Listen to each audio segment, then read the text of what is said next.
Bienvenidos a Matedumat y a la segunda temporada de nuestra sección 5 preguntas a. En esta, investigadores de diferentes partes del mundo son invitados y entrevistados por el equipo de Matedumat. Esperamos que te diviertas y disfrutes de la serie.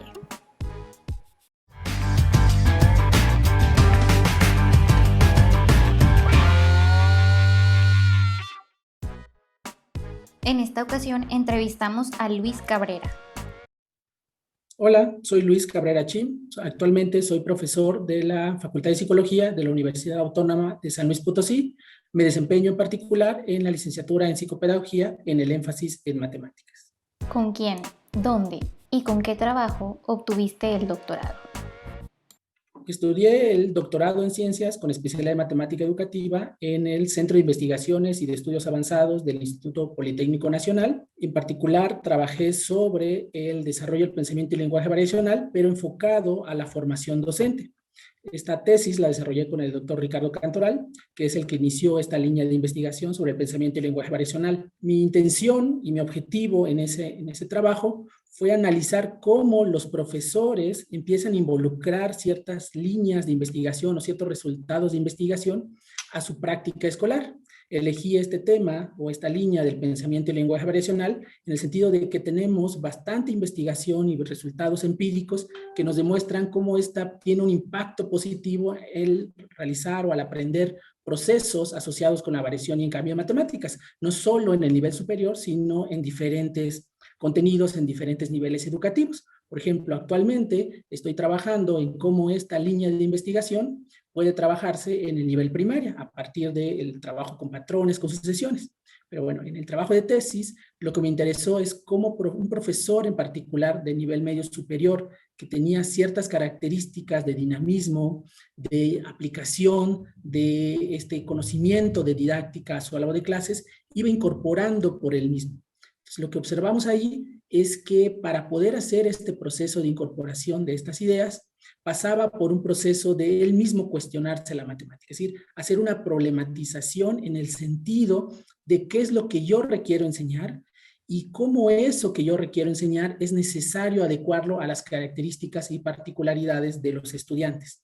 Este profesor en particular tenía la situación de que su escuela asistían aquellos estudiantes, vamos a decirlo así, así me los comentaba él, que fueron rechazados o no aceptados en otras escuelas. Entonces señalaba que los estudiantes llegaban con muchas dificultades.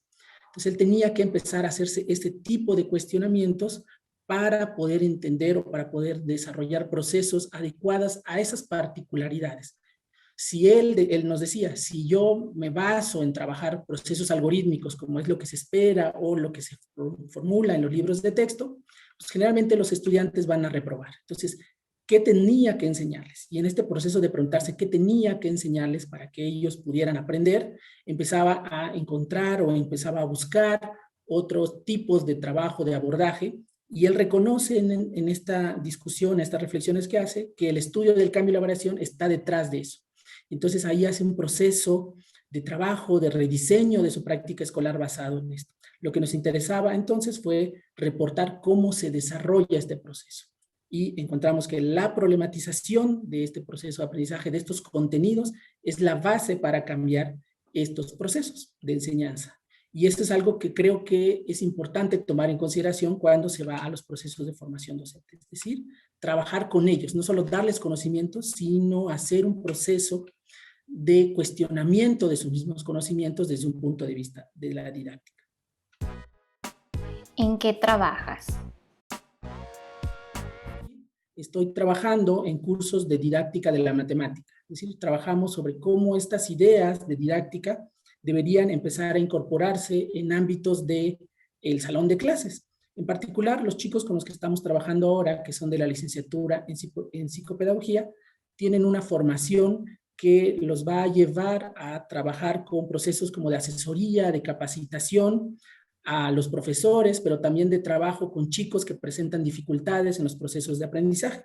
Entonces, conocer estos aspectos de didáctica, de dónde podrían encontrarse problemáticas de tipo de obstáculos didácticos, epistemológicos o cognitivos, que les ayuden a transformar o a incorporar nuevos procesos de intervención para ayudar a estos estudiantes, pues es algo que es necesario que ellos se vayan incorporando. También, si ellos van a asesorar a profesores que ya están en servicio, este conocimiento de la didáctica debe ser el aspecto o el eje central.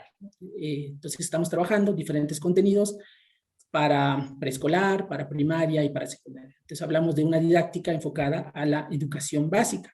Eso es lo que estoy actualmente trabajando con docencia. En particular son cursos de didáctica en general, sobre desarrollo del pensamiento matemático, sobre cuáles son las técnicas o estrategias de evaluación que se pueden estar desarrollando actualmente. Y es aquí donde ligo esta parte con el proceso de investigación que estoy realizando. Mencioné hace un momento, yo estuve trabajando en las ideas de pensamiento y lenguaje variacional enfocadas a la formación docente. Pero antes de entrar a trabajar aquí a la facultad, yo estuve trabajando en el INEE, en el desarrollo de las pruebas de matemáticas.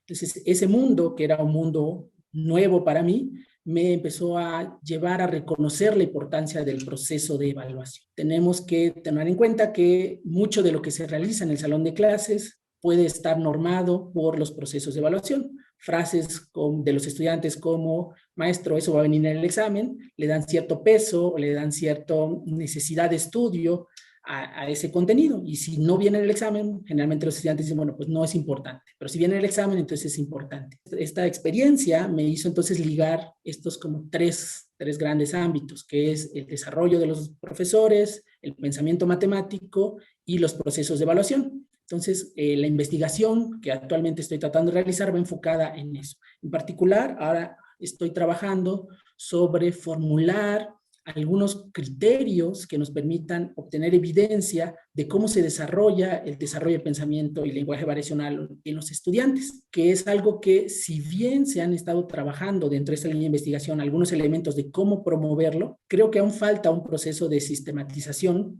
respecto a cómo podemos ver ese desempeño. Entonces quiero generar algunas rúbricas, por ahora estamos pensando en rúbricas, que a un maestro cuando esté trabajando en el salón de clases, pues las pueda tomar y ver cómo se realiza este proceso de desarrollo. Intenté como conjuntar estas tres líneas. Y ahora también estoy trabajando, o me interesaría enfocarme con más fuerza, al trabajo respecto a cómo se evalúa en el salón de clases, independientemente del tema, cómo podemos reformar esos procesos. Algo que obtuve, que me quedó como experiencia dentro del INEE, es que el proceso de evaluación también era como muy, no problemático el contenido matemático, sino ¿qué es lo que quieres? Evaluar si sabes sumar. Bueno, pues pon una suma. Pero no había este análisis de que no es solo poner una suma, sino que hay procesos detrás de eso que llevan a poder entender ese proceso de suma. Y que incluso existen tipologías en los problemas de sumas. O sea, que no es lo mismo que un estudiante pueda resolver un tipo que el otro. Algunos tendrán exigencias mayores. Entonces, empezar a trabajar estas ideas para la evaluación en el salón de clases respecto a cómo la didáctica puede ser capaz de promover o de establecer estos lineamientos o estas miradas que ayuden al proceso de evaluación, es algo que me gustaría profundizar más. Ya lo estoy tratando de iniciar a partir del pensamiento y lenguaje variacional. Sin embargo, no basta con solo mostrar, mira, estos son los criterios, sino debe haber un proceso más allá de un proceso de formación, un proceso que muestre que la evaluación ya no es lo que ocurre al final, sino que es algo que ocurre, como señala la evaluación formativa, durante el mismo proceso. Entonces, uno tendría que estar obteniendo evidencia en todo momento. Pero, ¿cuál es la evidencia a obtener? Ese es como el punto que me pregunto ahora. ¿Cómo le comunicas a un profesor cuál es esa evidencia y cómo haces que se apropie de esa evidencia? ¿Qué problemas de la educación matemática consideras importante que la disciplina aborde en los siguientes 5 años?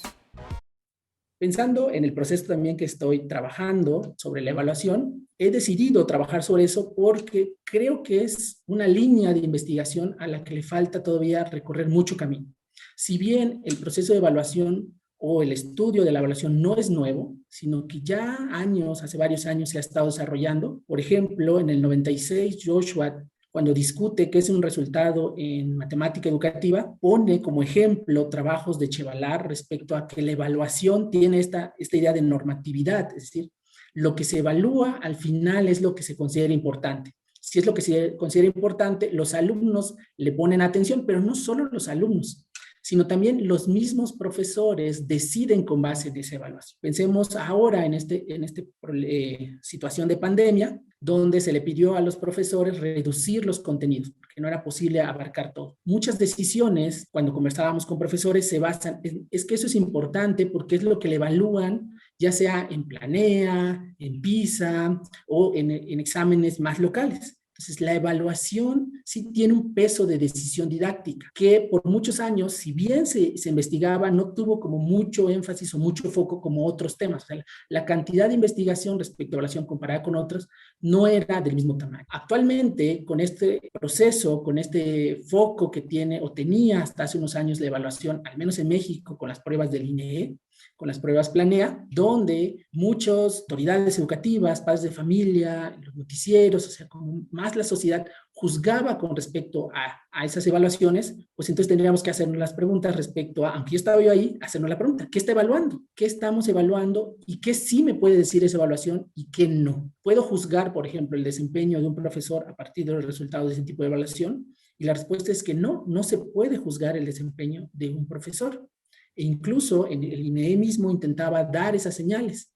Sin embargo, la falta de una cultura de evaluación a nivel general de la población llevaba a inferencias que no eran ciertas. Entonces, esto me demuestra que es necesario seguir pensando, seguir promoviendo el desarrollo de la evaluación, pero como matemáticos educativos tenemos que empezar a entrar a ese juego, empezar a decir, bueno, ¿qué se está evaluando? ¿Qué podemos evaluar? ¿Qué es relevante que se debería evaluar en esas pruebas? De tal manera que podamos ir refinando, podamos ir generando información que sea válida, que sea confiable y que nos permita tomar decisiones respecto a rumbos de la educación en matemática.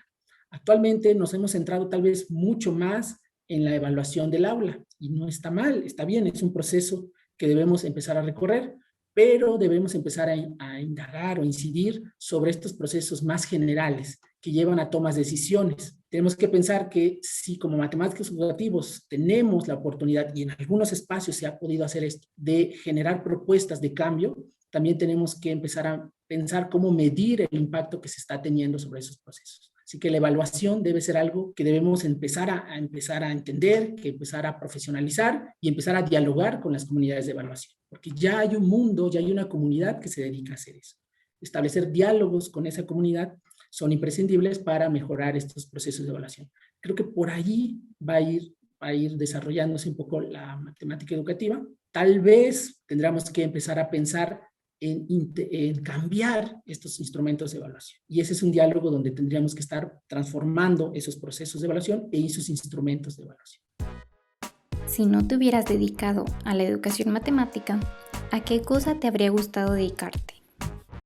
De inicio no pensaba dedicarme a la matemática educativa. De inicio, cuando me tocaba elegir una carrera profesional, tenía en mente dos. Una era economía y una era ingeniería civil. En esos momentos, cuando me tocaba decidir por una carrera, quería algo donde la matemática tuviera, por decirlo así, aplicaciones. Y en ese sentido, por algunas charlas que tuve antes de elegir con personas, con conocidos, con las mismas charlas que se dan como vocacionales de ingreso a las diferentes carreras, las personas de economía y de ingeniería civil como que plantearon un uso de la matemática, una aplicación que podía transformar. A mí me gustaba la matemática, sentía que me era fácil, que la entendía, me gustaba ayudar a los compañeros cuando ellos tenían problemas, me decían que me entendían a veces a mí más que al propio profesor. Entonces siempre me gustó como esta idea de la matemática y que me dijeran que la matemática tenía implicaciones o aplicaciones importantes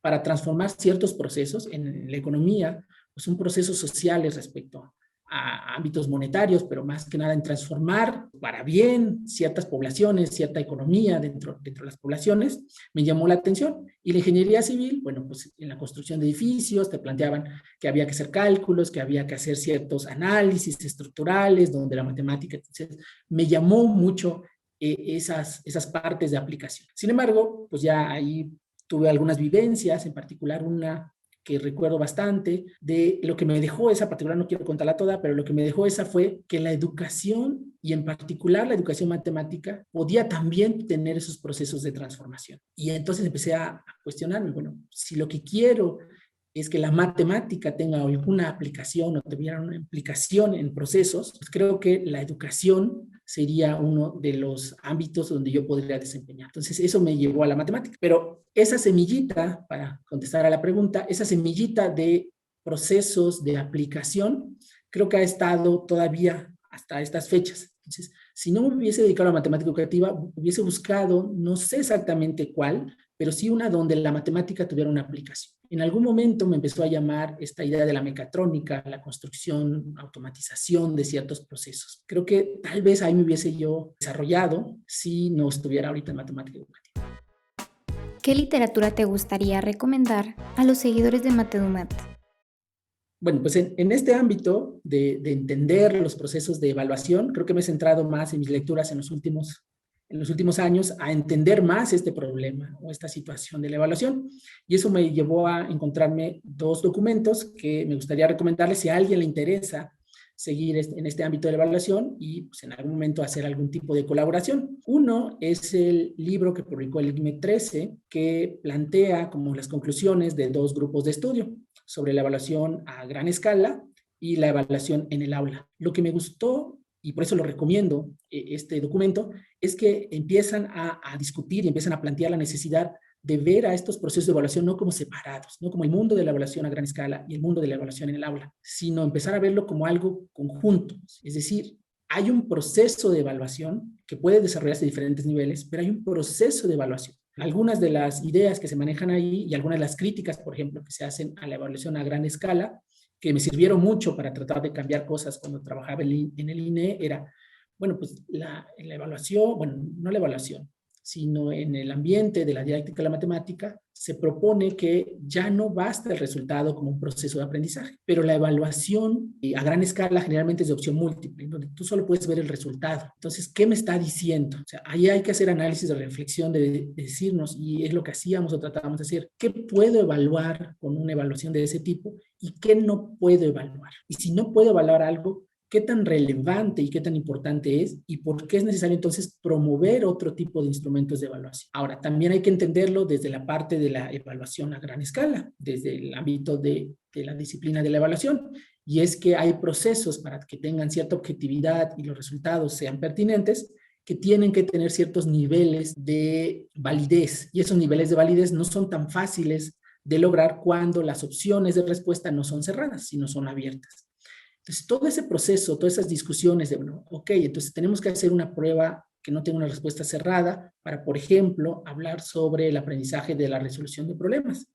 Pero, ¿qué elementos entonces deberíamos poner en juego para poder evaluar adecuadamente con cierta confiabilidad, esa habilidad matemática? Todo ese proceso, toda esa lucha que tiene que hacerse y que en verdad tendríamos que empezar como matemáticos educativos a que entrarle, es algo que empieza a plantear este documento y empieza a generar algunas ideas, algunas orientaciones respecto a cómo deben ser esos nuevos procesos, y me parece que han tenido aportes o algunas evaluaciones han empezado a tomar estas ideas. Por ejemplo, PISA empieza a trabajar con algunos respuestas abiertas, es decir, donde el alumno construye la respuesta, de tal manera que él puede evidenciar otras habilidades que con respuestas de opción cerrada no se puede. Pero, ¿qué estamos evaluando todavía? Son preguntas importantes. Y tendríamos que empezar a analizar, tendríamos que empezar a decir, a opinar respecto a resultados de evaluación, que sí me está diciendo esa evaluación, que no me está diciendo, qué preguntas son importantes y están quedando fuera. Pero ese proceso no es tan ajeno al proceso de evaluación en el aula. ¿Qué estamos evaluando en el salón de clases? Generalmente evaluamos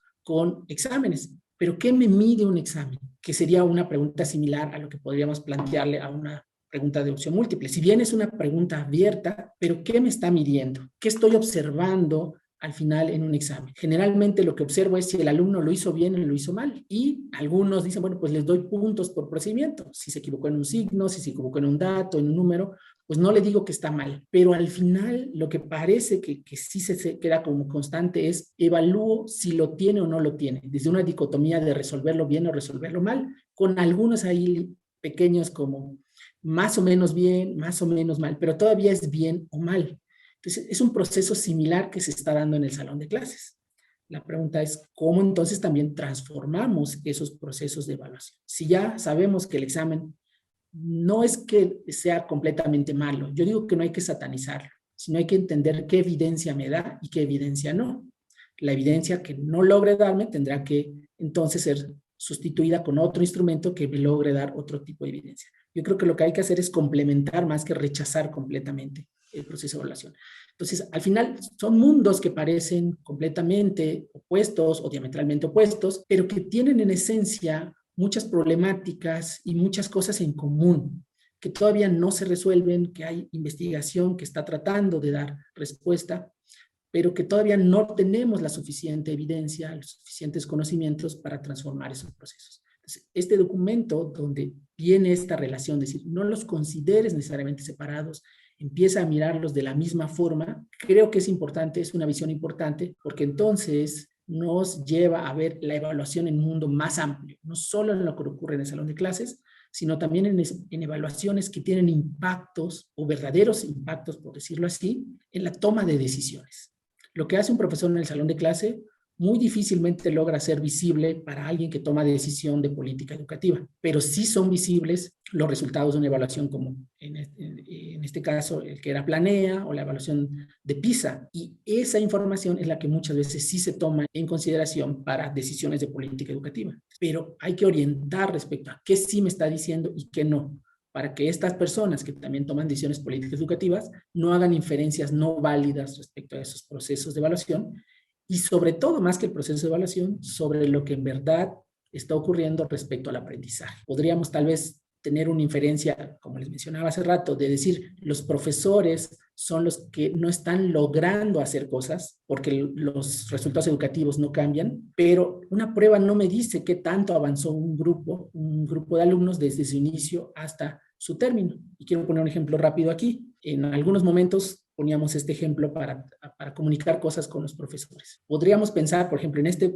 profesor con el que yo trabajé el doctorado, que él recibía alumnos que tenían muchos rezagos, pero él lograba que avanzaran en la comprensión de los contenidos. Se mostraba al momento de discutir con ellos, cuando daban las clases, que empezaban a entender ideas importantes respecto al cálculo, que era una materia de cálculo. Pero los resultados de Planea no llegaban a niveles óptimos. Pero hubo un avance, hubo un impulso muy importante respecto al aprendizaje. Y eso no lo estaba midiendo la prueba. Entonces no podríamos decir que ese profesor no es bueno porque no logró que todos estén en nivel óptimo, pero sí logró un avance muy importante respecto al aprendizaje. Entonces hay cosas que no pueden ser evaluadas con una prueba y esas inferencias hay que empezar a hacerlas notar. Agradecemos al doctor Luis Cabrera por regalarnos de su tiempo y a ti por ver este video. Te invitamos a que compartas el video con tus colegas y amigos, des like al video si te gustó y a que te suscribas a nuestro canal.